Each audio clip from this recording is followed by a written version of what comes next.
Hey guys, it's Lauren here, back again with another top 10 video, and today we'll be counting down my top 10 favorite DC Multiverse figures of 2021. A list I wanted to do for 2020, but alas, due to shipping delays and other mishaps, I wasn't able to do then. But that was then, and this is now. And even with that said, the Batman Who Laughs Sky Tyrant, who is a figure who came out later in 2020, didn't make it onto my top 10 favorite figures of 2020 in general list, so that's something, right? That said, that leads me into the thing I talk about in all my top 10 videos, the ground rules. I always set some ground rules for myself when I comprise my top 10 list, just so it's fair to what came out in the year we're talking about. So therefore, rule number 1 had to come out in 2021, thus the Merciless Wave is disqualified because it was plenty available in 2020. I did not pick up most of it until 2021, but you could easily get 3 of the 4 figures in 2020. Heck, some of them were even on the pegs in some places, with the exception of that stupid Robin Crow, which is still fetching a pretty penny on good old eBay. Yeesh. Therefore, as much as I love the Merciless, it's not eligible to be on this list. So, that said, rule number 2. Pretty self-explanatory again. I have to have it, and not only do I have to have it, I've had to have already reviewed it, which is more of a personal rule, because that wasn't the case for my lists last year, just because it was kind of a pain in the butt to get everything done in time. This year, not the case, because I've been uploading every day straight for quite some time, taking some breaks here and there, but for the most part, I upload every single day. Changing that up a bit come February, but we'll get there when we get there. So rule number 2, I have to have it, and I've had to have already reviewed it. And rule number 3, I have to like it. So I guess you could comprise rule number 2 and 3 together as one, because I'm not just going to put something on my list because everyone else likes it. That's not how I roll. If I happen to like something that a lot of other people like, then great minds think alike, I guess. But other than that, I am my own person. I stand alone on this channel, as the song goes, and I plan to keep it that way. If I have unpopular opinions, then therefore I shall have those unpopular opinions. Thus, rule number 3, I have to like something. I'm not just going to put it on the list because everyone else does. That said, we do have some honorable mentions to talk about. Got quite a few here, actually. Yeah, kind of crazy that none of these made it onto the list, because I spoke quite highly of a lot of these figures, but unfortunately they just fall a little bit short. And a couple that aren't present, but I do want to talk about briefly, the Joker Bot Collect-a-Build, Build-a-Figure, whatever you want to call it. That is an honorable mention. Strong figure, but did not make my list. The Arkham Origins Deathstroke, which was actually more or less a 2020 release, I think, but it was very, very minimal, unlike the Merciless, which you could actually pick up in a lot of different places. He is an honorable mention. The Drowned, nice to finally round out the Dark Knight's Metal roster. She is an honorable mention. And the Darkfather Collect-a-Build, Build-a-Figure, whatever you want to call it. He is another honorable mention. There are a couple more I'll probably talk about throughout the video, but those are the ones that come to mind that I really liked but could not fit on the list. Therefore, we have to talk about the ones sitting in front of us, don't we? Starting off with Batwoman Beyond, the only figure from the Batman Beyond set that did not make my list, other than the Joker Bot. Spoiler alert, I know, but it's inevitable. I loved this set. It was my favorite build-a-set of the year, even though it was kind of a pain in the neck to get a hold of due to the whole Target exclusive thing and figures being released quarterly, then shipping delays, and it was just a cluster bleep, and something that hopefully we won't have to deal with in 2022. That said, really strong figure. I had a lot of fun with that figure, but I don't know a whole lot about the character, therefore she did not land a spot on my list. And then we have the Toddfather editions of old Princess Diana, aka Wonder Woman, and Bruce Wayne, aka Batman. I love these figures. These are super fun. I have the gold label version of Batman. There is a standard release without the goggles, and I think a batarang and silver swords instead of the gold ones, but I prefer the gold label edition because I like the goggles. Makes them look a little bit different. Adds a little bit to the figure. You guys know I'm a sucker for that. That and he was relatively easy to get a hold of if you bought him off of Walmart.com, that is. Not so much in the store, and mine still has that weird warping in the neck that makes his neck look like it's cocked to one side. I'm not sure if that's just how that is, or if that's just on mine, but it is weird. It doesn't bother me per se, but it is odd to try and have him looking straight forward with his neck positioned permanently that way. Not sure if he'll fix that or not. That said, the Wonder Woman, on the other hand, I think might actually be the stronger of the two releases. I had a lot of fun posing that figure around for the review that I just did the other day, so check that out if you haven't already. And the only reason she doesn't make the top 10 list is I think she could have used maybe a little bit more paint. Maybe just a bit. Just a teeny weeny bit. But that's a minor complaint because without the paint, it doesn't really detract from the figure, I don't think. She still looks cool standing there. I still had a lot of fun posing her around, and is the only time I utilize the toe joints on these figures, so there you go. I'm a hypocrite. That's right, I'm a hypocrite. I talk so much smack about them toe joints that I still think they should just remove. I use them finally in a review for the pose for the overview, or not overview, the final thoughts. Final thoughts. Her toe was bent to get her in the pose I had her in. So there you go. I hope you're happy. You can talk all the crap you want in the comments, but at the end of the day, I still don't care. Toe joints are stupid, and most people who want them to stay don't even use them anyway. So you're all hypocrites. Ha ha ha ha. Either way, moving on from that, we have the two Injustice figures, Dr. Fate and Gorilla Grodd, who are awesome, but just have some minor issues that keep me from liking them more than I already do, and keeping them from the top 10 list. Gorilla Grodd is just too gosh darn small, and it sucks that he came out before the whole Megafig thing was a thing, because he would have been an awesome Megafig, and he probably would have cracked the top 10 if that was the case, because the number 10 is on there by a thread, to be honest with you. And really, this Dr. Fate could have cracked the top 10 if he didn't have a stupid grip hand with nothing to put in it. And he worked out a little bit more. His limbs seem a bit on the thin side compared to his torso and his noggin there. So that's really my only gripe with that figure. Other than that, I love both him and Gorilla Grodd almost equally. I think Dr. Fate got the better paint. He's got that nice kind of bright gold where Gorilla Grodd has a more plasticky looking gold, which didn't bug me personally, but I knew it bugged some folks out there, so I guess there is that. But moving on from then, wrapping up the honorable mentions, we have Bane and Scarecrow from the Last Night on Earth wave, which Bane, I love Bane. He's my second favorite Batman villain to Scarecrow, which I think is the stronger of the two, by the way. And the correct way to give you half a figure without feeling completely ripped off. The paint and sculpt on that thing is absolutely insane. But the Bane falls short because you can't use his hips. What is the point of putting the articulation there if you're going to give him underpants that keep him from being able to utilize those points of articulation? It makes no sense to me. The hips, or the legs anyways, don't attach the best. They stay on mine. They're not falling off when I pick them off the shelf, but they are kind of loose.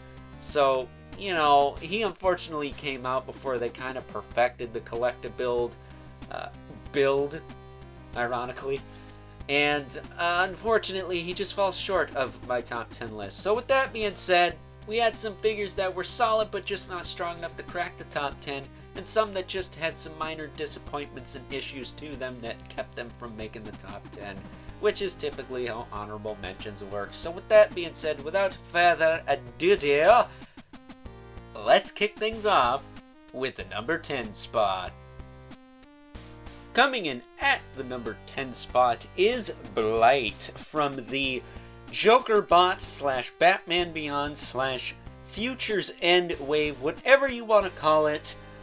I think we can all agree that it was a total pain in the butt to get a hold of all these guys, but that being said, I did say before that it was my favorite set that featured a Build-A-Figure that we received from the McFarlane Toys DC Multiverse line all year, and that follows suit in my top 10 list. As I said before, there will be a few characters from that wave in this list, and Blight is the first of those, and the only reason he ranks so low on the list, even though it is super cool to finally get this guy, and he is a really cool character in the Batman Beyond series, he totally skips Arm Day. His arms are just too gosh darn scrawny, I think. They could have been a little bit on the thicker side. That said, other than that, I don't really have any issues with this figure. I think everything else is pretty well proportioned. And again, aside from those arms, he looks really cool on the shelf.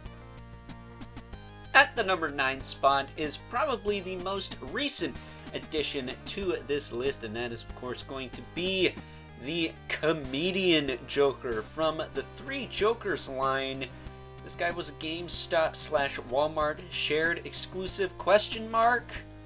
Still not sure about all that, but in my opinion it is the best Joker that we have gotten from McFarlane Toys' DC Multiverse line thus far. I love the head sculpt, and while I'm not crazy about the fact that we haven't gotten a Joker with a gun in quite some time, I mean, all 3 Jokers in this wave do not have guns. They either have a crowbar or a cane, which I gotta say, I think a cane would have been better for this guy. He does come with the iconic Killing Joke camera, and you can always pull a gun from another figure if you really want to use one with this guy. That said, I'm not crazy about the articulation on this body. I think they need to work out the cuts and things in certain areas, particularly on the elbows and the knees. But that being said, I still hold by it that this is by far the best Joker we've gotten from the Multiverse line thus far. At the number 8 spot, we have Omega, which may come as a surprise to you because when I took a look at the Last Night on Earth / Bane wave, I wasn't all that excited about this guy, but I gotta tell ya, over time, I've grown to really like this figure. The only problem I have with this guy, and the only thing that kept me from putting him at the number 7 spot as opposed to the number 8 spot, is the god-awful articulation. It is functional, don't get it twisted. It works really, really well. In fact, this may be the most articulate figure in the Multiverse line that we've gotten all year, but when you have a design that's super sleek like this, and it's met with some of the most god-awful elbow and knee joints as far as looks go, I mean, this guy's got some Cliffs of Dover going on in his elbows and knees. When you move them, they break apart worse than the polar ice caps. So that's really what's keeping me from liking this guy any more than I already do. He is solid, he is cool, I'm happy to have him. He's a nice, sleek looking character design. I like the character design, and really I'm okay with the hands he came with. Would have been nice if he came with that dark side head on a pike like in the comic, but what are you gonna do? At the end of the day, he just falls short being in the number 7 spot. At the number 7 spot is going to be none other than the death metal Wonder Woman from the Darkfather / death metal wave, and unlike Omega, this figure does one thing that he did wrong right, and that is clean articulation. I'm sorry, but I'm going to be a stickler about that when it comes to this list, because if the articulation looks ugly as all heck when you try to use it, then that kind of defeats the purpose of putting it there in the first place, doesn't it? I mean, let's face it, this line has its fair share of super gappy trench elbows and knees, and as far as I'm concerned, with this one at least, that is not the case. Super clean elbows and knees as far as this line's concerned definitely get you some bonus points from your boy here, so that is why she outranks Omega. Omega had a shot of knocking her out of this spot, but unfortunately, the elbows and knees, man, just not doing it for me. But as far as things that do it for me, I absolutely love this figure. Unlike the Superman and the Robin King, who were good, they are not this figure. This figure, when it came out, I was trying to get it in my hands as soon as possible. I don't know what it is, the skull shoulder pads, the chainsaw of truth, their cool looking crown, the cape, or awesome heavy metal style boots. I don't know what it is, but whatever it is, it's working for me. At the number 6 spot is Batman Beyond. Now this is the standard retail release of this figure, not the kind of deluxe one that came with the Joker bot torso in the Future's End wave. That was a Target exclusive and also had no facial features to speak of other than the eyes, of course. You can't really do much. You can't see where you're going, right? That said, this one, while I do think it is the superior version because it's closer to the 90s animated series, which, side note, shout out to Toyshiz for the hookup on this figure right here, I still think it falls short because it doesn't come with the accurate batarangs like the Target exclusive version does, so you kind of have to buy both if you want as accurate of a Batman Beyond to the source material as you possibly could get. I think that's a bit of a kick in the nuts, especially considering that Batman that was a Target exclusive is fetching a pretty price on the aftermarket right now. I don't know about loose with accessories, but as far as mint in box with the JokerBot torso, it is not cheap. So fairly hard to come by now. I think this one's still readily available, and since it's the one I'm sure most of you picked up, it's a little bit more relatable, and that's why it's on the number 6 spot of my list. At the number 5 spot, maybe a controversial pick for some of you because this is a figure that kind of came out in 2020 but wasn't really mass marketed until 2021 when McFarlane Toys put out the Nightwing and Red Hood 2-pack. And of course I am talking about Jason Todd himself, the Red Hood, not the gold label edition with the unmasked head sculpt, because in my opinion that one is not as cool as this one because A, he doesn't have the helmet, which is my preferred look for Red Hood. I mean, it's the Red Hood part of Red Hood. How could you possibly not have that going for you? And he also doesn't have the guns, which, what is Red Hood without his guns? Not Red Hood. He's not Johnny Crowbar. He's Red Hood. He shouldn't have swords and a crowbar. That doesn't make any sense. But unfortunately, that's just something McFarlane Toys has had to deal with over the past year because Warner Bros. Has put out that whole anti-gun mandate. To a point, I get it, but to another point, I just don't. They're not big enough to kill anyone with, so I don't really see the point of taking them out, especially when they are packaged with fictional characters. That said, I love this figure, particularly the head sculpt, because I know it's not the best figure on this list, and that's why he only ranks at the number 5 spot, but that head sculpt, man, it's just doing something for me. I love the proportions of it and the paint. The paint is what sells this figure, and for the love of all that is holy, please, oh great Godfather, hire back the guy who used to paint your figures because he did an amazing job. Your original DC team was something of wonders, and it makes me sad that they are no longer on the McFarlane Toys team anymore because they did such good work. I mean, just look at that head sculpt. It looks like a freaking sports car with that candy apple red paint. Please, for the love of God, Todd, hire back your old team. But my thoughts and prayers aside, and wishes and demands, this guy definitely deserves to be on my top 10 list just for that beautiful head sculpt alone.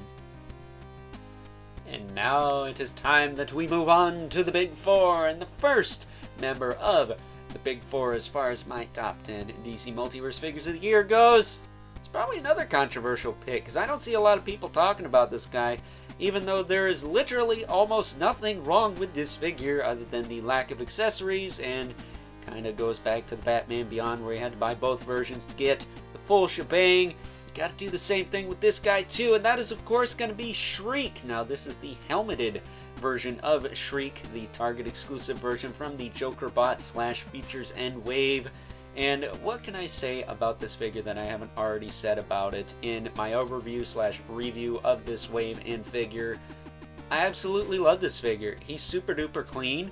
His articulation is super duper clean. The only thing this guy has going against him is his lack of accessories. And as far as I'm concerned, this is the best figure of the Batman Beyond stuff we got from McFarlane Toys this past year. I absolutely love this figure. The only thing he does better than Batman Beyond, other than the articulation, is he doesn't have non-removable wings on his back that are stuck there permanently. That's right. As much as I love that Batman Beyond, I wasn't crazy about how the wings were handled, for lack of a better term. This guy does not have that problem because he is super sleek, super awesome, and super duper streamlined and clean. I absolutely love that about this figure.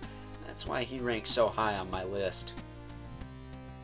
At the number 3 spot is one that we had to talk about eventually on this list, and that is of course going to be none other than the Demon Knights Etrigan, based off of how he appeared in a New 52 comic run. And now that I think about it, other than this guy, Red Hood, and someone we'll be talking about in just a few minutes here, they're the only kind of one-off figures on my list. Everyone else is connected to either a set of figures or a Build-A-Figure wave. So that's kind of nice. A little bit of variety never hurt anybody. And this guy is definitely a little bit of variety. This is a costume I did not know about, I was not familiar with, until this figure was announced. So it's nice to have something different going for the Demon other than his traditional look, which I do hope we get at some point in this line, but until then, I am very much happy with my DC Universe Classics version. Shout out to T-Biz for that, because, well, you can't go wrong with a Four Horsemen sculpt, can you? That said, it's nice that McFarlane gave us something different out the gate, but again, I would like to see a more traditional style Etrigan at some point in the future. Maybe a Rebirth one, because they're doing an awful lot of that lately. And other than, say, maybe the Dark Knight's Metal, Death Metal, Last Night on Earth, whatever you want to call it, that big umbrella of story arcs, the Rebirth line is really the only other line in Multiverse that kind of has a bunch of characters under one umbrella, if you know what I mean. So with that being said, Etrigan does throw a little bit of differentiation amongst the crowd, and is why he ranks so high on my list.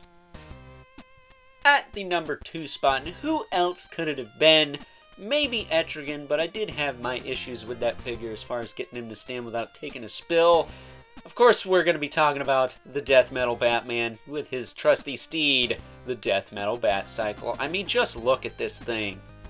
Look at this thing. It's freaking awesome, man. I absolutely love this piece. They did reissue this Batman figure with the Plastic Man guitar in the Darkfather wave, but it's the one with the sickle that I'm going to be talking about here because it was A, the cheaper one, and B, in my opinion, the superior one. It's the one I had the least QC issues on. Check out my review of the Death Metal Batman with that Plastic Man guitar for more info on that. I did have a little bit of an oopsie with that figure. That said, this figure is dang near flawless. The only thing I'd say going against this figure is the Cliffs of Dover elbows he's got going on. Yeah, unfortunately he suffers from the trench elbow syndrome, but I'll let that slide just because he looks so freaking cool riding his Death Metal Bat Cycle, so that is why he ranks so gosh darn high on my list. And my number 1 favorite DC Multiverse figure of 2021 is gonna be none other than everyone's favorite Defender of the Green, the Rebirth Swamp Thing Mega Fig. That's right, go big or go home in this case, but this thing is freaking awesome, man. Yeah, it's lacking in accessories. Yeah, it doesn't have the most paint on it. And yeah, it's not a basic figure like I typically do for my top 10s, but you know what? I don't give a crap. This thing is awesome, man. I absolutely love this figure. This was, I think, the last DC Multiverse figure I reviewed for the year, and even though it was one of the last ones I got, it still holds up. Next to all the other ones I got throughout the year, this is definitely by far one of the best, and is deserving of the number 1 spot. And stay tuned, because he's going to be making an appearance in my top 10 favorite action figures of the year list as well. So, if that doesn't speak leaps and bounds of how awesome this figure is, I don't know what does, because, well, if you don't like this figure, you're probably not cool. So with that being said, I hope you guys enjoyed my top 10 favorite DC Multiverse figures of 2021 list. Let me know what your guys' top 10 is in the comments below. Gotta tell you, I've seen McFarlane Toys expand this line very much so over the past year, and while I've been very happy to see them branch out and make some different things like the Etrigan, which is from a comic run that I wasn't familiar with, starting to do the Rebirth stuff, going back to the New 52 stuff, and then continuing with the continuations of the Dark Knight's Metal stuff. I gotta tell you though, I do miss Todd McFarlane's old team that used to work on this line. Ty Butler and the boys did an amazing job the first year of this line, and even throughout the second year. But unfortunately, they were all let go, apparently, to my knowledge, and that really sucks, because I gotta tell you, even though Swampy here is my #1 and cracked the top 10. Imagine what he would have looked like if the original painter was working on him. The guy who painted that amazing Red Hood head sculpt. Oh boy, it would have looked amazing. And Etrigan too.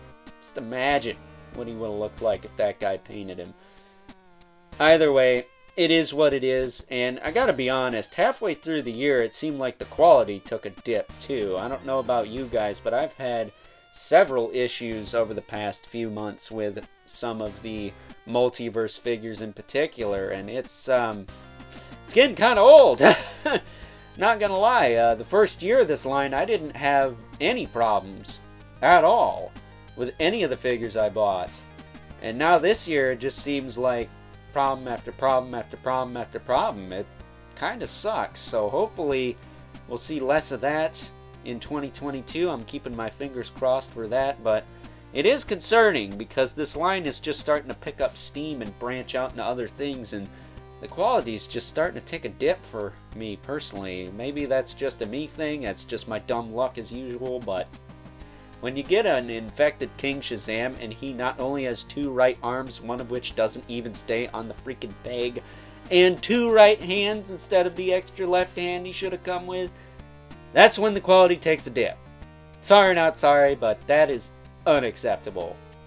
No matter how many of these you make, if the arm doesn't even stay attached, then there's something wrong there, man. That said, also, I hate to say this, but McFarlane Toys, your customer service is an absolute joke now. It used to be really good. It used to be top tier, like 4 Horsemen, right up there with them. They would send a replacement out, no problem, no questions asked. Now, you're lucky if you even get the automated response. So, it went from being like up here to down here where NECA's is, which is non-existent as well. So, you know, it is what it is, I guess. At the end of the day, I'll just fix the stuff myself or replace it myself. I'm fully capable of doing that.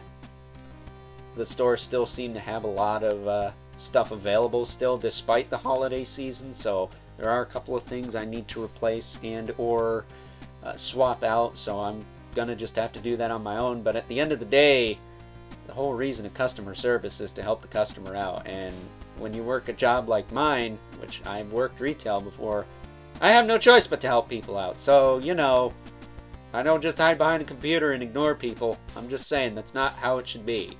But at the end of the day, there ain't crap I can do about it. So, just have to accept it and fix the crap myself. So with that being said, I hope you guys enjoyed this video.